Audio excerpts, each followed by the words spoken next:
इस वीडियो में हम भारतीय राष्ट्रीय आंदोलन को कंटिन्यू करेंगे। हमने 1885 से लेकर के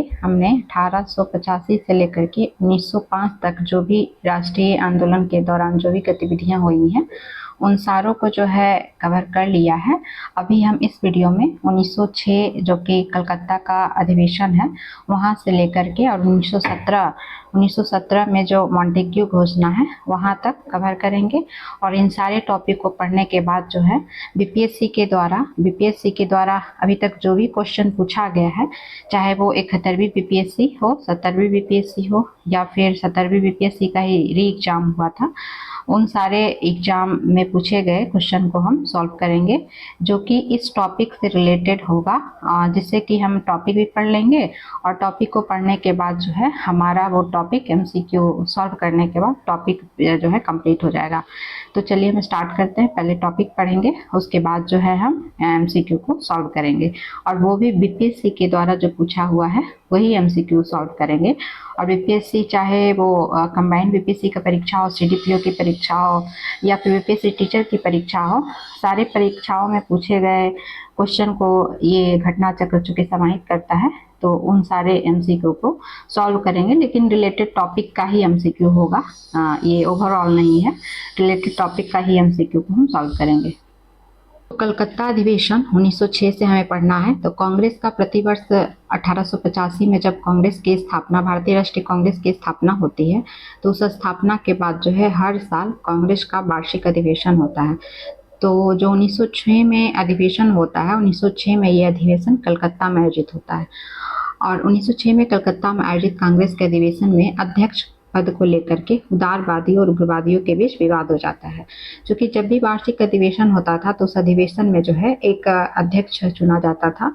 तो 1906 के कलकत्ता अधिवेशन में जो है अध्यक्ष पद पर कौन होगा, तो इस बात को लेकर के उदारवादी और उग्रवादी में विवाद हो जाता है। लेकिन दादा भाई नौरोजी को अध्यक्ष पद के लिए चुनकर इस विवाद को समाप्त कर दिया गया। क्वेश्चन ये बन सकता है कि 1906 के कलकत्ता अधिवेशन में भारतीय राष्ट्रीय कांग्रेस के अध्यक्ष पद पर जो है किनको बनाया जाता है, तो ये दादा भाई नौरोजी को जो है अध्यक्ष पद दिया जाता है 1906 के कलकत्ता अधिवेशन में।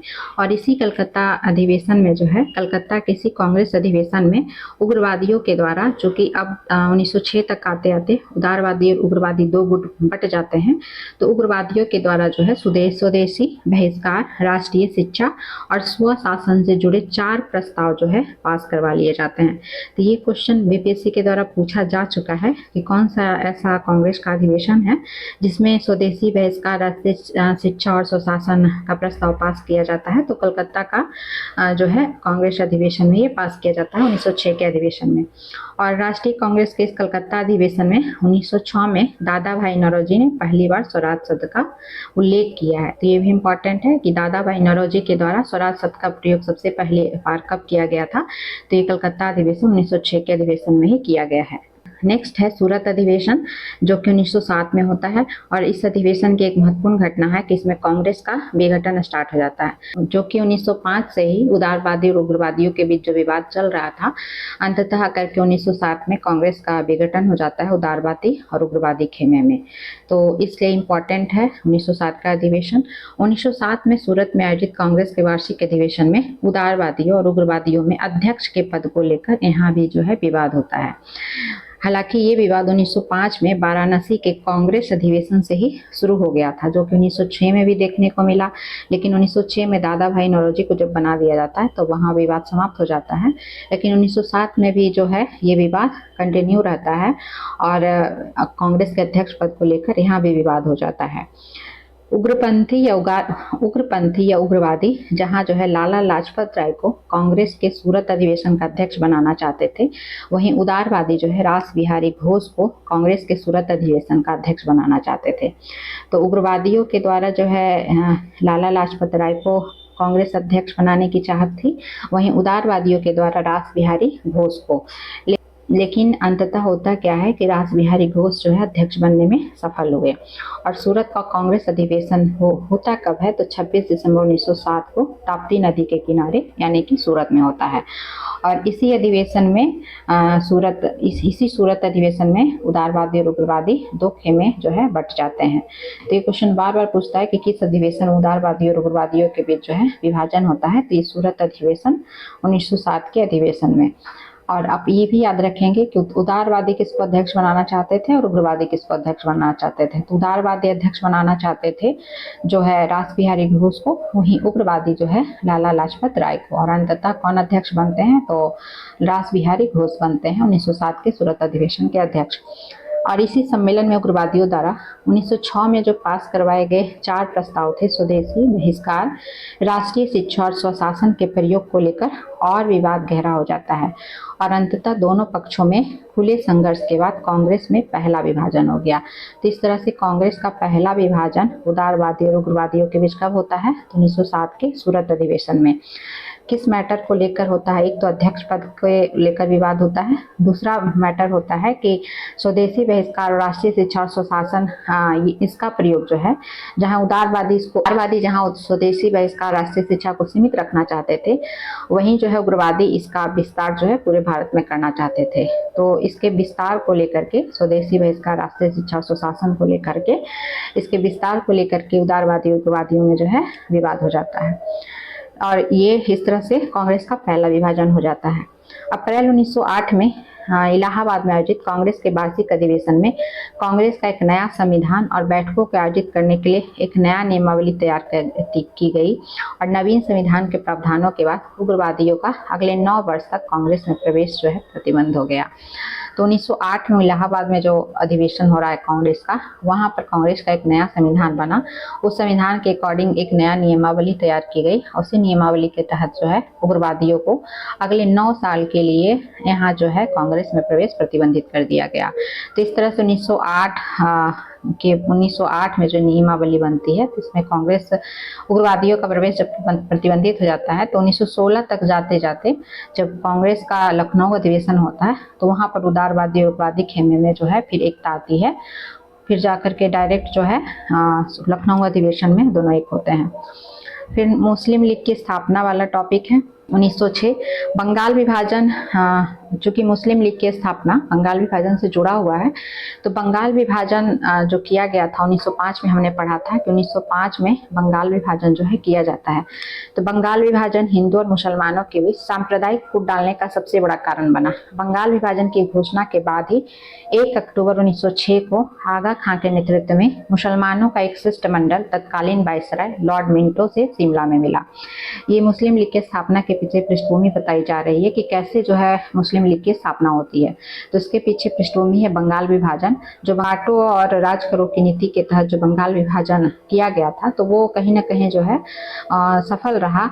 और इसी बीच जो सांप्रदायिक फूट पड़ा, तो उसी फूट के कारण जो है बंगाल विभाजन की घोषणा के तुरंत बाद ही 1 अक्टूबर 1906 को आगा खां के नेतृत्व में मुसलमानों का एक शिष्टमंडल जो है लॉर्ड मिंटो से शिमला में मिलता है। और इस शिष्टमंडल के द्वारा प्रांतीय, केंद्रीय व स्थानीय निकायों में जो निर्वाचन यानी जो चुनाव होना है, उसमें मुसलमानों के लिए एक विशिष्ट स्थिति की मांग की जाती है। और वो मांग क्या होती है कि जो मुसलमान अगर खड़े होते हैं चुनाव में, तो उसका वोट भी सिर्फ मुसलमान करेंगे। पृथक प्रतिनिधित्व की मांग एक तरह से इनके द्वारा की जाती है।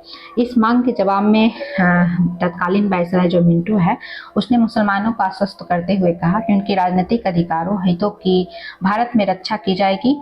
और तो इस तरह से जब वो आश्वस्त हो जाते हैं अपने राजनीतिक अधिकारों और हितों को लेकर के, तो ढाका के नवाब सलीमुल्लाह के नेतृत्व में 30 दिसंबर 1906 को ढाका में आयोजित एक बैठक में अखिल भारतीय मुस्लिम लीग की स्थापना की घोषणा की गई। तो ये इम्पोर्टेंट है कि मुस्लिम लीग की स्थापना कब की गई है, 30 दिसंबर 1906 को की गई है। कहाँ की गई है, तो ढाका में की गई है। और किन के द्वारा की गई है, तो ये जो है ढाका के नवाब सलीमुल्लाह के नेतृत्व में की गई है। और इसका नाम क्या है, अखिल भारतीय मुस्लिम लीग इसका नाम है। मुस्लिम लीग के प्रथम अध्यक्ष जो है बकार उल मुल्क मुश्ताक हुसैन थे। नवाब सलीमुल्लाह इसके संस्थापक अध्यक्ष थे। जिस तरह से भारतीय राष्ट्रीय कांग्रेस के प्रथम अध्यक्ष इम्पोर्टेंट है, जो कि WC बनर्जी है, उसी तरह से मुस्लिम लीग के प्रथम अध्यक्ष को भी आप एक बार देख लेंगे। मुस्लिम लीग की स्थापना का उद्देश्य क्या रहा, तो मुख्य उद्देश्य इसका जो है ब्रिटिश सरकार के प्रति मुसलमानों में निष्ठा को बढ़ाना, मुसलमानों के राजनीतिक अधिकारों की रक्षा करना तथा भारतीय राष्ट्रीय कांग्रेस के प्रति मुसलमानों में घृणा फैलाना था। तो ये जो है मुस्लिम लीग का यहाँ पे कुछ ऐसा उद्देश्य जो है दिया हुआ है। मुस्लिम लीग का पहला अधिवेशन कब होता है, तो मुस्लिम लीग का पहला अधिवेशन दिसंबर 1907 में कराची में हुआ। पहला अधिवेशन कब हो रहा है, दिसंबर 1907 में कराची में हो रहा है। मुस्लिम लीग की 1908 में अमृतसर में जो अधिवेशन होता है, जो कि दूसरा अधिवेशन है, तो अमृतसर में हुए दूसरे अधिवेशन में मुसलमानों के लिए पृथक निर्वाचन मंडल की मांग की गई, जिसकी पूर्ति जो है 1909 के मार्ले मिंटो सुधार के द्वारा जो है किया गया है। तो पृथक निर्वाचन मंडल का मांग कब किया गया है, तो अमृतसर अधिवेशन 1908 में, और इसको पूरा कब कर लिया गया, तो 1909 के मार्ले मिंटो सुधार जो लाया जाता है उसमें इनके पृथक निर्वाचक मंडल को स्वीकार कर लिया जाता है। तो अब हम पढ़ते हैं मार्ले मिंटो सुधार, जो कि 1909 में लाया गया है। तो मार्ले मिंटो सुधार लॉर्ड कर्जन के बाद जो है लॉर्ड मिंटो भारत के गवर्नर जनरल ये बने तथा इंग्लैंड में जॉन मार्ले जो है उस समय भारत सचिव का वो पद संभाला। यह वह समय था जब समूचा भारत राजनीतिक अशांति की तरफ धीरे धीरे बढ़ रहा था। मार्ले मिंटो सुधार जो लाया जाता है तो उसका मुख्य लक्ष्य होता है जो 1892 का अधिनियम था, उस अधिनियम के दोषों को दूर करना तथा भारत में बढ़ते हुए उग्रवाद एवं क्रांतिकारी राष्ट्रवाद का सामना करना था। तो ये क्वेश्चन कहीं कहीं लगता है पूछा हुआ है कि मार्ले मिंटो सुधार का लक्ष्य क्या था, तो 1892 के अधिनियम के दोषों को दूर करना और भारत में जो उस समय उग्रवाद और क्रांतिकारी राष्ट्रवाद जो बढ़ रहा था उसका सामना करना था। और इसलिए सरकार की मंशा थी कि सांप्रदायिकता को भड़काकर उग्रवाद तथा क्रांतिकारी राष्ट्रवाद दमन कर दिया जाए। ये मार्ले मिंटो सुधार का जो है लक्ष्य दिया हुआ है। लॉर्ड मिंटो जो इस समय गवर्नर जनरल रहता है, उसका स्टेटमेंट यहाँ दिया हुआ है कि उसने इस अशांति के बारे में स्वयं लिखा था, जो उग्रवाद और राष्ट्रवाद जो बढ़ रहा था, इस अशांति के बारे में स्वयं लिखा था कि ऊपर से शांत दिखने वाली सतह के नीचे भारी राजनीतिक अशांति का गुबार छिपा था और उसमें से बहुत कुछ नितांत जो है न्यायोचित था। ये मिंटो का कथन है। इसमें हमारे लिए इम्पोर्टेंट है कि 1909 ईस्वी के सुधारों के पीछे मार्ले मिंटो सुधार जो 1909 में लाया गया, उस सुधारों के पीछे सरकार की दृढ़ इच्छा थी कि कांग्रेस के नरम अथवा उदारवादी नेताओं को एक तो प्रसन्न किया जाए और दूसरा जो है सांप्रदायिकता की भावना को दृढ़ करके उग्रवाद तथा क्रांतिकारी राष्ट्रवाद की शक्तियों का दमन करना। तो वो दोनों पक्ष को जो है खुश करना चाहते थे, चाहे उदारवादी हो, चाहे उग्रवादी हो, चाहे मुस्लिम लीग की बात हो, वो सभी को जो है एक तरह से प्रसन्न करना चाह रहे थे मार्ले मिंटो अपने बातों से, अब मार्ले मिंटो सुधार के माध्यम से। 1909 ईस्वी के सुधारों का उद्देश्य भारत में उत्तरदायी अथवा प्रतिनिधिक व्यवस्था कायम करना कदापि नहीं था। सुधारों के बारे में खुद मार्ले ने कहा कि यदि इन सुधारों से किसी भी तरह भारत में संसदीय व्यवस्था स्थापित होने का डर हो तो कम से कम मैं उससे कोई नाता रखने को तैयार नहीं हूँ। तो भारत में उत्तरदायी अथवा प्रतिनिधिक व्यवस्था कायम करना ऐसा जो है 1909 के सुधारों का उद्देश्य कदापि नहीं था।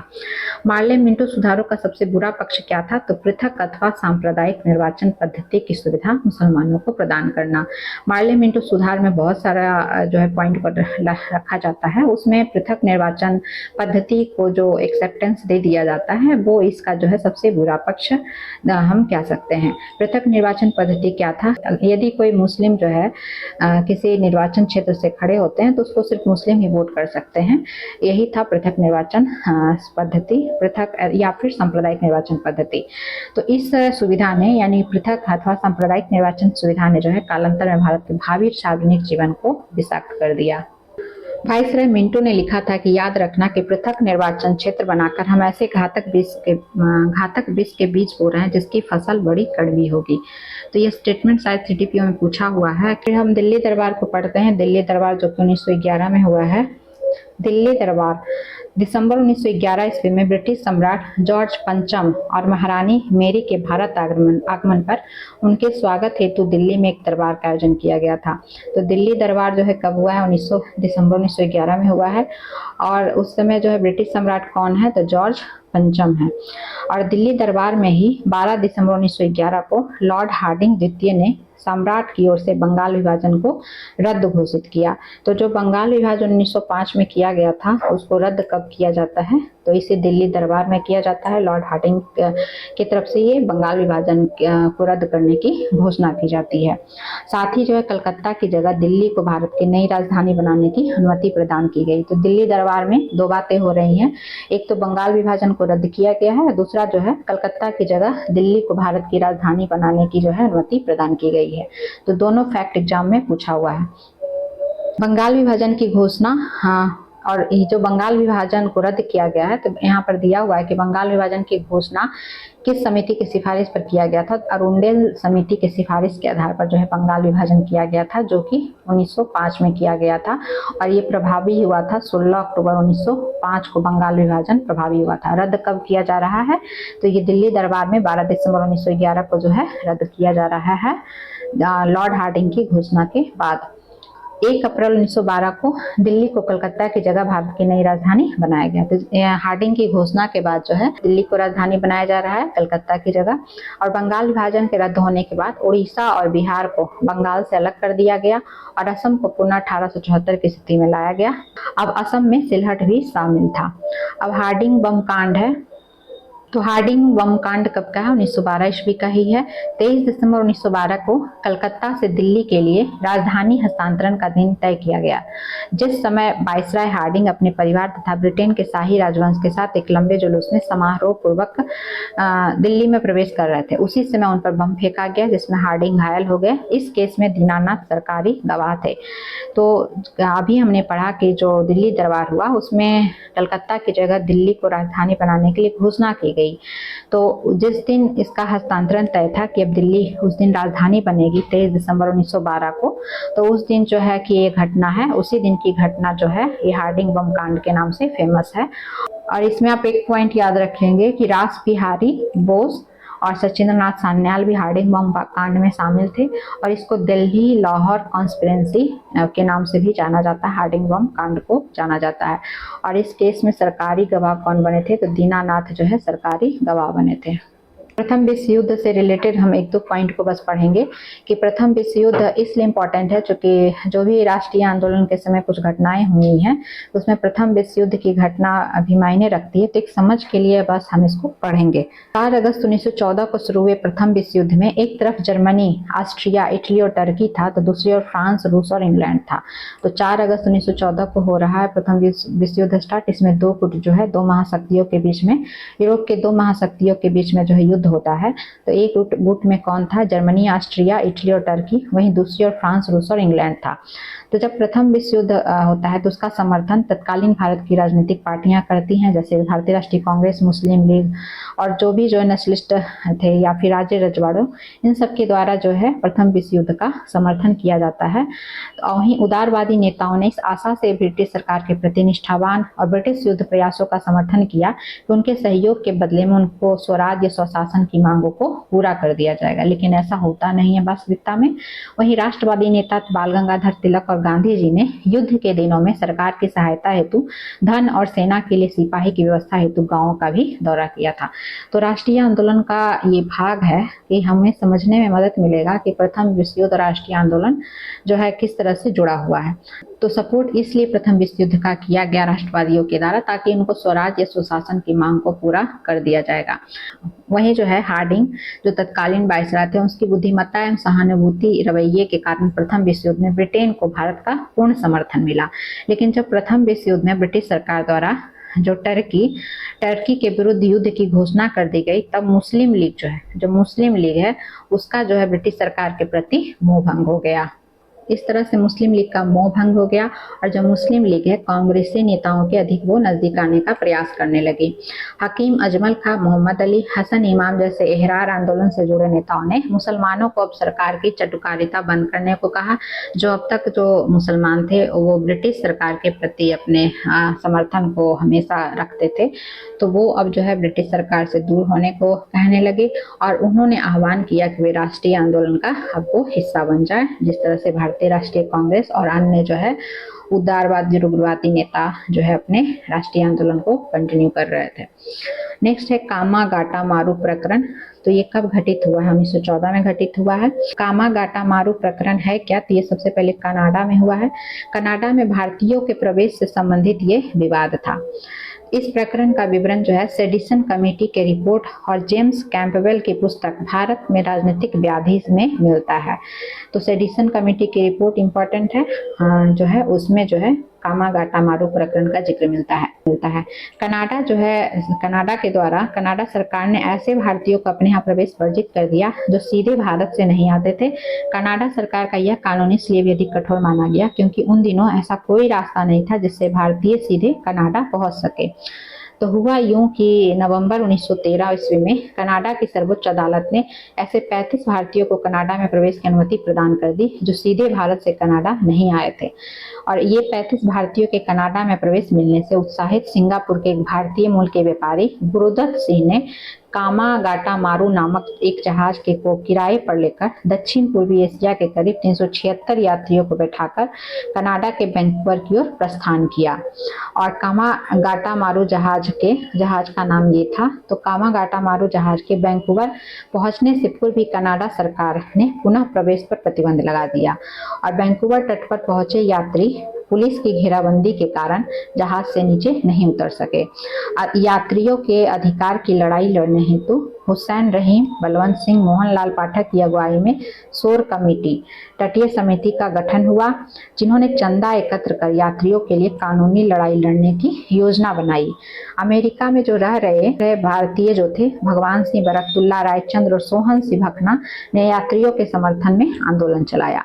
कनाडा सरकार के सख्त रवैये के कारण कामागाटा मारू जहाज को वैंकूवर की जल सीमा को छोड़ना पड़ा और जिस समय युद्ध छिड़ गया और अंग्रेजों ने जहाज को सीधे कलकत्ता आने का आदेश दिया। कामागाटा मारू जहाज के जो है जब वो कलकत्ता के बजगज पर पहुंचने पर क्रुद्ध यात्रियों और पुलिस में संघर्ष हुआ, जिसमें करीब 18 यात्री मारे गए तथा 202 यात्रियों को जेल में डाल दिया गया। जब कनाडा में उनको एंट्री नहीं मिली तो वहां से सीधा उनको जो है कनाडा से सीधे अंग्रेजों के द्वारा एक तरह से कनाडा सरकार और अंग्रेजों के बीच ये वार्ता हुई, तो अंग्रेजों ने डायरेक्ट उसको कलकत्ता के बजबज पर पहुंचने का आदेश दिया। जब कलकत्ता में वो कामागाटा मारू जहाज पहुंची तो वहां पर जो है यात्रियों और पुलिस में संघर्ष हुआ। तो इसी संघर्ष को हम कह सकते हैं कामागाटा मारू प्रकरण के नाम से जाना जाता है। इसमें करीब 18 यात्री मारे गए और कुछ यात्रियों को जो है जेल में डाल दिया गया। उल्लेखनीय है कि 2014 में भारत सरकार ने इस घटना की याद में 100 रुपए का सिक्का जारी किया था। फिर नेक्स्ट है तोसा मारू प्रकरण। तो तोसा मारू प्रकरण क्या है? ये भी 1914 की घटना है। प्रथम विश्व युद्ध के दौरान भारत में क्रांति का बिगुल बजाने के उद्देश्य से गदर पार्टी के कुछ सदस्य तोसा मारू जहाज से भारत वापसी कर रहे थे। यह जहाज सिंगापुर में रुका था। यहीं पर गदर पार्टी के क्रांतिकारी सदस्य भाई परमानंद के देश प्रेमी ओजपूर्ण भाषण के कारण जो है क्रांति की भावना जगी तथा सिंगापुर लाइट इन्फेंट्री के जवानों टुंडे खां और जमादार चिश्ती खां के नेतृत्व में विद्रोह कर दिया, जिसे सिंगापुर क्रांति के नाम से जाना जाता है। यद्यपि आगे चलकर इस विद्रोह को अंग्रेजी सैनिकों ने दबा दिया। अब नेक्स्ट बहुत इंपॉर्टेंट है लखनऊ पैक्ट। तो लखनऊ पैक्ट जो है 1916 की घटना है। 1916 में लखनऊ में जो कांग्रेस अधिवेशन हुआ उस अधिवेशन में ही ये लखनऊ पैक्ट होता है, लखनऊ समझौता होता है। तो 1916 में लखनऊ में हुआ कांग्रेस का सम्मेलन, जिसकी अध्यक्षता किसके द्वारा की जा रही है? श्री अंबिका चरण मजूमदार के द्वारा की जा रही है। भी क्वेश्चन है कि लखनऊ अधिवेशन की अध्यक्षता किसके द्वारा की जाती है? तो अंबिका चरण मजूमदार के द्वारा की जाती है। ये अधिवेशन 2 घटनाओं की दृष्टि से अत्यधिक महत्वपूर्ण रहा। क्या क्या है? तो लखनऊ अधिवेशन 1916 की 2 महत्वपूर्ण घटनाएं थी। पहला क्या है? उग्रवादियों को जिन्हें पिछले 9 वर्ष से कांग्रेस से निष्कासित कर दिया गया था, उनको जो एक बार फिर कांग्रेस में पुनर्प्रवेश तथा कांग्रेस और मुस्लिम लीग के बीच ऐतिहासिक लखनऊ समझौता। 1913 ईस्वी में मुस्लिम लीग के लखनऊ अधिवेशन में पहली बार जिन्ना ने हिस्सा लिया था। उसी वर्ष कांग्रेस के कराची अधिवेशन में भी जिन्ना उपस्थित थे। तो ये पृष्ठभूमि बता रहा है कि कैसे कांग्रेस और मुस्लिम लीग के बीच जो है समझौता होता है 1916 के लखनऊ अधिवेशन में। तो पृष्ठभूमि ये है कि 1913 में जब मुस्लिम लीग का लखनऊ अधिवेशन होता है और उसी में पहली बार जो है जिन्ना यानी मोहम्मद अली जिन्ना जो है मुस्लिम लीग के अधिवेशन में भाग लेते हैं। और उसी वर्ष कांग्रेस का जो कराची अधिवेशन होता है उसमें भी जो है जिन्ना उपस्थित थे। तो एक तरह से हम कह सकते हैं कि आधार तैयार हो रहा था कि कैसे कांग्रेस और मुस्लिम लीग जो है एक साथ मिलकर के जो है काम करेंगे। तो 1916 में जाकर के कांग्रेस और मुस्लिम लीग के बीच जो है समझौता होता है।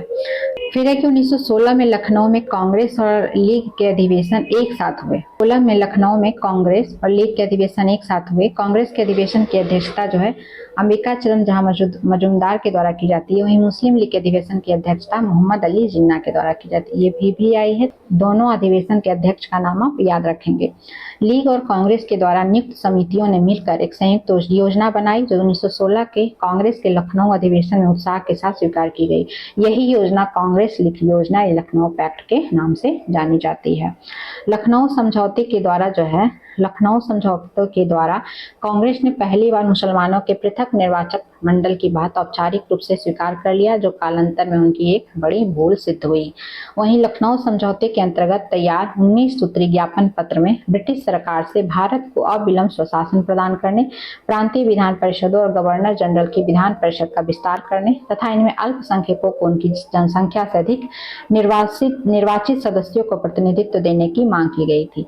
तो लखनऊ समझौते में एक तैयार हुआ था 19 सूत्री ज्ञापन पत्र, जिसमें 19 मांगे की गई थी। उसी मांगों में ये सब शामिल था कि भारत को अविलंब स्वशासन प्रदान किया जाए, प्रांतीय विधान परिषद और गवर्नर जनरल की विधान परिषद का विस्तार किया जाए। ये सब जो है मांग की गई थी लखनऊ समझौते में तैयार 19 सूत्री ज्ञापन पत्र में। और लखनऊ समझौते में ही जो मुस्लिम लीग का जो पृथक निर्वाचन मंडल का जो बात था, जो कि 1909 में मार्ले मिंटो सुधार के द्वारा दे दिया गया था, वो औपचारिक रूप से स्वीकार भारतीय राष्ट्रीय कांग्रेस के द्वारा कर लिया जाता है, जो उनकी एक बहुत बड़ी भूल बाद में सिद्ध होती है। लखनऊ समझौते के अंतर्गत भारत के लिए स्वशासित डोमिनियन की तरह जिस स्थिति की मांग की गई थी उसकी ओर तो सरकार ने कुछ ध्यान नहीं दिया, किंतु कांग्रेस ने मुसलमानों को प्रतिनिधित्व के क्षेत्र में जो रियायतें दी थी उन्हें 1919 में मॉन्टेग्यू चेम्सो सुधारों का आधार माना गया। एक इम्पॉर्टेंट फैक्ट और है कि कांग्रेस के इस लखनऊ सम्मेलन में उग्रवादी और उदारवादियों को पुनः एक करने में किसकी भूमिका थी, तो बाल गंगाधर तिलक और एनी बेसेंट की भूमिका महत्वपूर्ण थी। यद्यपि मदन मोहन मालवीय ने लखनऊ समझौते का विरोध किया था। तो किन्होंने समर्थन किया था, किनके समर्थन से लखनऊ समझौता हो पाया और किन्होंने विरोध किया था, दोनों का नाम आप याद रखेंगे। अब नेक्स्ट है होम रूल लीग आंदोलन 1916 की जो घटना है, तो इसके पीछे पृष्ठभूमि दी जा रही है कि 16 जून 1914 को तिलक जो है 8 वर्ष के कारावास के बाद जेल से रिहा हुए। तिलक और एनी बेसेंट ने मिलकर भारत में होम रूल लीग आंदोलन शुरू करने की दिशा में प्रसार शुरू कर दिया। तो होम रूल लीग आंदोलन किनके द्वारा शुरू किया गया? बाल गंगाधर तिलक और एनी बेसेंट के द्वारा शुरू किया गया है। होम रूल लीग की स्थापना की योजना मूलतः एनी बेसेंट द्वारा बनाई गई थी, लेकिन बाल गंगाधर तिलक और एनी बेसेंट ने स्वराज की प्राप्ति के लिए सरकार पर दबाव डालने के उद्देश्य से एक संगठन की आवश्यकता महसूस की, और जिसके लिए जो है आयरलैंड का उदाहरण उनके सामने था। तो आयरलैंड की प्रेरणा लेकर के उन्होंने भारत में भी होम रूल लीग की स्थापना की, और इसमें जो है इनका उद्देश्य क्या था? स्वराज की प्राप्ति।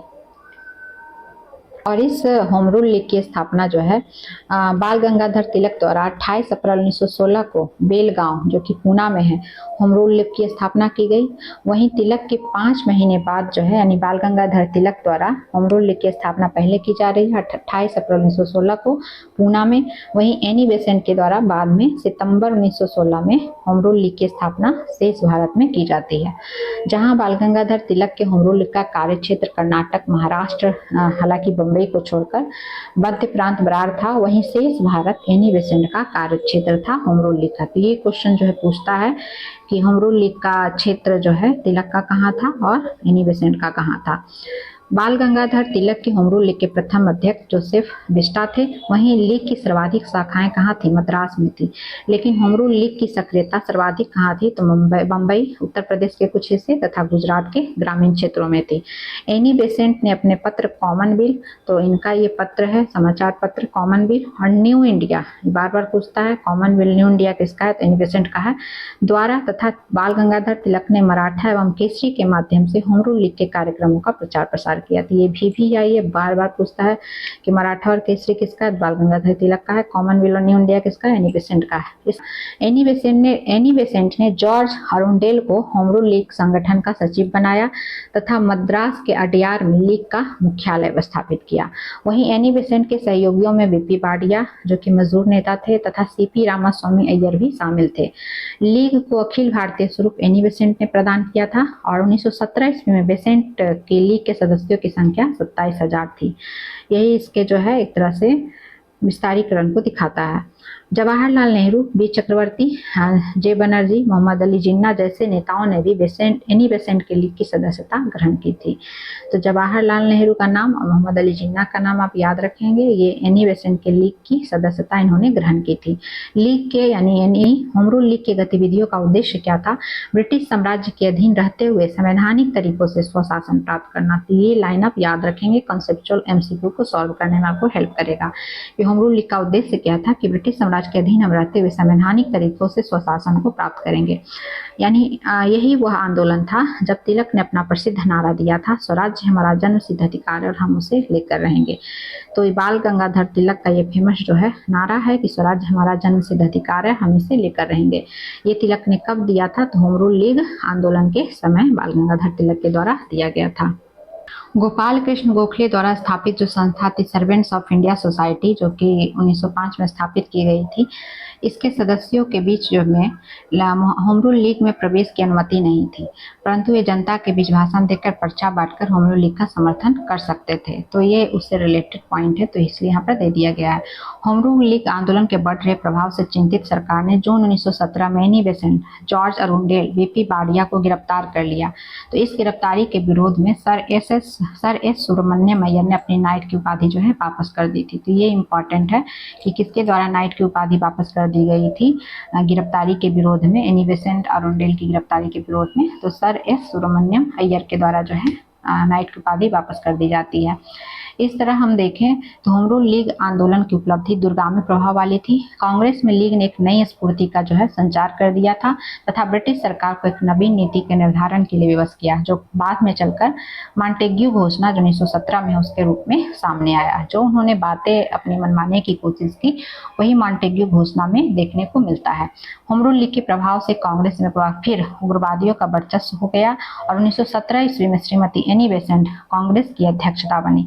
तो एनी बेसेंट जो है कांग्रेस के अध्यक्ष कब बनी है, तो 1917 में बनी है और अध्यक्षता के रूप में उन्होंने कहा कि भारत अनुग्रहों के लिए अपने घुटने पर नहीं बल्कि अधिकारों के लिए अपने पैरों पर खड़ा है। वहीं 1918 में मॉन्टेग्यू चेम्सफोर्ड सुधारों की घोषणा के बाद एनी बेसेंट इसकी समर्थक बन गई। दूसरी ओर तिलक को इंडियन अनरेस्ट के लेखक चिरोल बेलेंटाइन पर मानहानि का मुकदमा करने के लिए ब्रिटेन जाना पड़ा। फलस्वरूप होम रूल लीग आंदोलन जो है नेतृत्वहीन होकर समाप्त हो गया। तो क्यों समाप्त हुआ ये रीजन भी दिया है। अब मॉन्टेग्यू घोषणा है, ये हमारा लास्ट टॉपिक है, फिर एमसीक्यू को सॉल्व करेंगे। मॉन्टेग्यू घोषणा बस हम एक दो पॉइंट पढ़ेंगे। ये 1917 में लाया जाता है जब पहले विश्व युद्ध की समाप्ति और उसमें भारतीयों का जो सहयोग किया जाता है और क्रांतिकारी गतिविधियों में तेजी तथा होम रूल लीग आंदोलन की लोकप्रियता ने सरकार को अपनी भारत के प्रति नीतियों में परिवर्तन के लिए मजबूर किया। तो इन सब के कारण जो है मॉन्टेग्यू घोषणा 1917 में लाया जाता है।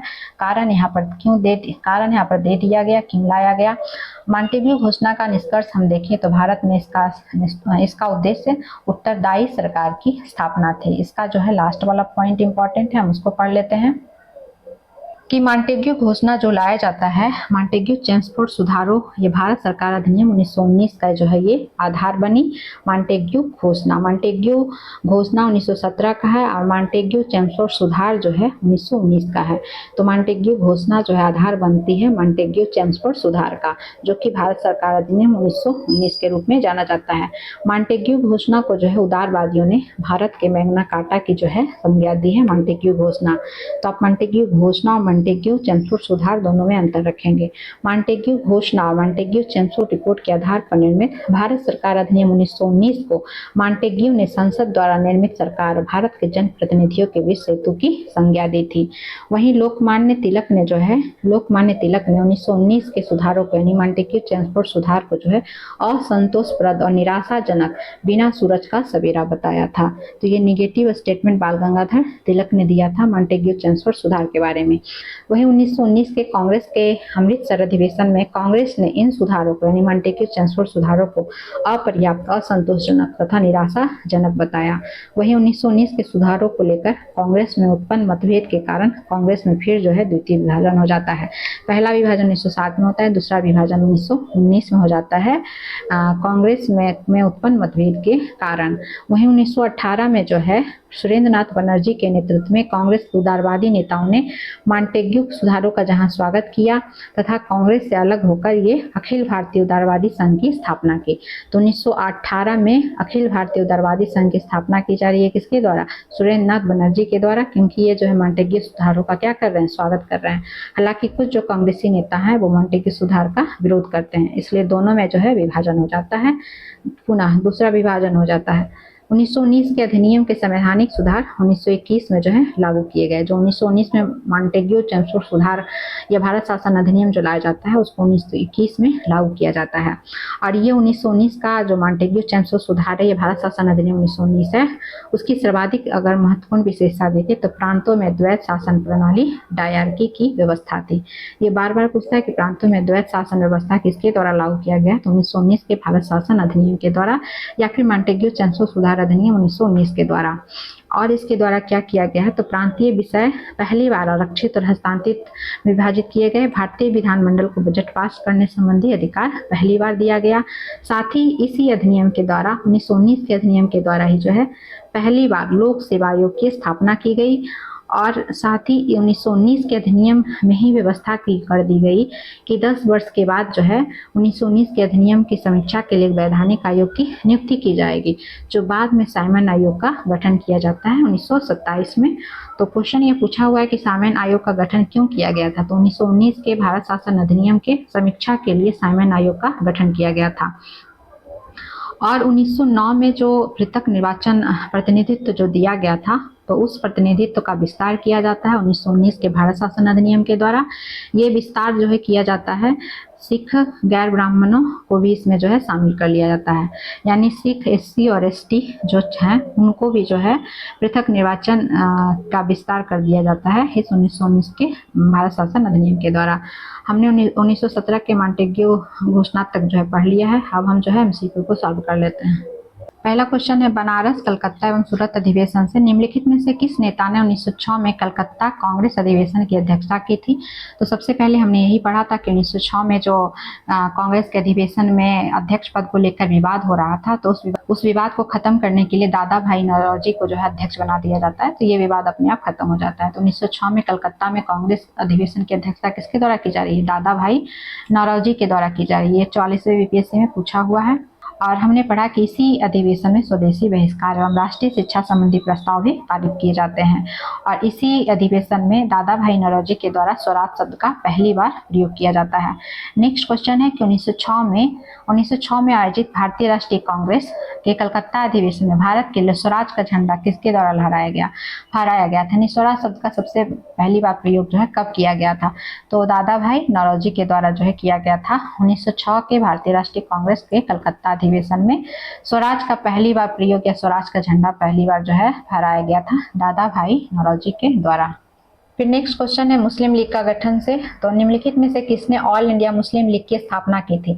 तो ऑल इंडिया मुस्लिम लीग की स्थापना जो है ढाका के नवाब सलीमुल्लाह खान के द्वारा जो है की जाती है 1906 में की जाती है। अभी हमने पढ़ा है साम्राज्य के अंतर्गत स्वशासन नामक उद्देश्य को मुस्लिम लीग ने कब स्वीकार किया? तो ये साम्राज्य के अंतर्गत जो है वो स्वशासन नामक उद्देश्य को मुस्लिम लीग ने जो है 1913 में स्वीकार किया था। अभी हमने डिटेल्स में पढ़ा था कि 1913 में उन्होंने स्वशासन को स्वीकार किया था मुस्लिम लीग ने 1913 में। बी नंबर आंसर हो जाएगा। ये डिटेल पढ़ने के बाद ही ये क्वेश्चन जो है बनाया जा सकता है। 1906 ईस्वी में मिंटो से शिमला में मिले मुसलमानों के शिष्टमंडल ने क्या प्रार्थना की थी? 1906 में जो मिंटो से शिमला में एक शिष्टमंडल मिलने गया था, तो उन्होंने डिमांड की थी मुसलमानों के लिए पृथक निर्वाचक वर्ग की। ए नंबर आंसर हो जाएगा। में से किस अधिनियम ने भारत में पृथक निर्वाचक मंडल का आरंभ किया था? तो पृथक निर्वाचक मंडल का आरंभ जो है भारतीय परिषद अधिनियम 1909 में किया गया था, जिसको कि हम मार्ले मिंटो सुधार भी कहते हैं। और ये 66वीं बीपीएससी 2020 में पूछा गया है। भारत की राजधानी कलकत्ता से दिल्ली कब बदली गई? तो 1912 में बदली गई है, जब दिल्ली दरबार होता है उसी समय जो है हार्डिंग के द्वारा घोषणा की जाती है कि अब भारत की राजधानी जो है कलकत्ता की जगह दिल्ली होगी। 1912 में भारत की राजधानी कलकत्ता से दिल्ली स्थानांतरित किया गया और इस परिवर्तन की घोषणा हालांकि जो है 1911 में की गई थी। तो यहाँ पे क्वेश्चन पूछा गया है कि कब बदली गई, तो आपको ध्यान से पढ़ना होगा। 1911 तो हालांकि ऑप्शन में है ही नहीं, अगर 1911 दे देता तो बहुत कन्फ्यूजन होता, क्योंकि 1911 में घोषणा की जाती है और 1912 में इसको जो है बदला जाता है। अंग्रेजों ने राजधानी जो है दिल्ली कब स्थानांतरित किया है? तो ये स्थानांतरित किया है 1912 में। यही क्वेश्चन को रिपीट किया है। 1911 देखिए इसमें दे दिया है, तो कोई सी भी लगा सकते हैं। तो हमें ध्यान से क्वेश्चन को पढ़ना है कि पूछ क्या रहा है। अगर पूछता कि दिल्ली स्थानांतरित करने की घोषणा कब की गई, तब 1911 होता, लेकिन यहाँ पर पूछा है कि दिल्ली कब स्थानांतरित किया गया, तब 1912 हो जाएगा। तो ए नंबर आंसर, ये 70वीं यूपीएससी का क्वेश्चन है। कांग्रेस का लखनऊ अधिवेशन, तो कांग्रेस, भारतीय राष्ट्रीय कांग्रेस के 1916 के लखनऊ अधिवेशन में किसने बिहार के नील उगाने वालों का प्रश्न प्रस्तुत किया था? तो ये राजकुमार शुक्ल के द्वारा किया गया था। ये हम लखनऊ अधिवेशन में पहले भी जो है राजकुमार शुक्ल और चंपारण अधिवेशन और जो हमने किसान आंदोलन पढ़ा था उसमें हमने पढ़ा है। तो राजकुमार शुक्ल के द्वारा जो है ये किया गया था, जो कि चंपारण के थे। नेक्स्ट है कि भारतीय राष्ट्रीय कांग्रेस के किस अधिवेशन में चंपारण समस्या चर्चा का विषय बना? तो ये जो है ई नंबर आंसर हो जाएगा, क्योंकि 1916 का लखनऊ अधिवेशन में जो है ये चर्चा का केंद्र बना था चंपारण समस्या। चंपारण में जो नील की खेती तिनकठिया प्रथा जो प्रचलित थी उसको जो है सामने लाने का काम राजकुमार शुक्ल के द्वारा कांग्रेस अधिवेशन 1916 के लखनऊ अधिवेशन में किया गया था। तो यहाँ ऑप्शन में कोई है ही नहीं, कलकत्ता, पटना, रामगढ़ दिया हुआ है, इसलिए ई नंबर आंसर हो जाएगा। 1916 का लखनऊ अधिवेशन में राजकुमार शुक्ल के द्वारा जो है चंपारण समस्या को सेंटर पे लाने का काम किया गया था। तो ई नंबर आंसर हो जाएगा। लखनऊ समझौता कब हुआ था? तभी हमने पढ़ा। लखनऊ समझौता 1916 में हुआ था, लखनऊ अधिवेशन में, कांग्रेस के लखनऊ अधिवेशन में, जिसमें कि उदारवादी और उग्रवादियों के बीच जो है एकजुटता होती है, साथ ही साथ जो है कांग्रेस और मुस्लिम लीग के बीच जो है लखनऊ समझौता वो भी होता है। तो दोनों बातों को आप याद रखेंगे यहाँ। और लखनऊ समझौता की अध्यक्षता जो है किसके द्वारा की जाती है? तो विकास चरण मजूमदार के द्वारा की जाती है। इस अधिवेशन में कांग्रेस और मुस्लिम लीग के बीच मध्य समझौता हुआ, साथ ही साथ जो है कांग्रेस जो है गरम दल एवं नरम दल के बीच भी जो है समझौता हुआ था। दोनों पॉइंट को याद रखना है। नेक्स्ट है कि मुस्लिम लीग और भारतीय राष्ट्रीय कांग्रेस द्वारा लखनऊ संधि पर हस्ताक्षर कब किया गया? तो 1900, तो ये भी 1916 हो जाएगा। 1916 में जो है होता है ये समझौता। नेक्स्ट है होम रूल लीग आंदोलन। तो होम रूल लीग निम्नलिखित में से किसका योगदान होम रूल लीग की स्थापना में नहीं था? तो बाल गंगाधर तिलक का तो था, एनी बेसेंट का भी था, साथ ही जो है सुब्रमण्यम अय्यर का भी था। तो टी.एस. ऑलकॉट का जो है नहीं था, होम रूल लीग की स्थापना में इसका योगदान नहीं था। तो हमारा आंसर क्या हो जाएगा? डी हमारा आंसर हो जाएगा, क्योंकि जो है एच.एस. ऑलकॉट जो है होम रूल लीग से नहीं बल्कि थियोसॉफिकल सोसाइटी से जुड़े हुए थे। वहीं बाल गंगाधर तिलक ने अप्रैल 1916 में और एनी बेसेंट ने सितंबर 1916 में होम रूल लीग स्टार्ट किया था, जबकि एस सुब्रमण्यम अय्यर भी एनी बेसेंट की होम रूल लीग आंदोलन की स्थापना से ये संबंधित थे। तो एच.एस. ऑलकॉट जो है ये संबंधित नहीं है होम रूल लीग से, ये थियोसॉफिकल सोसाइटी से रिलेटेड थे।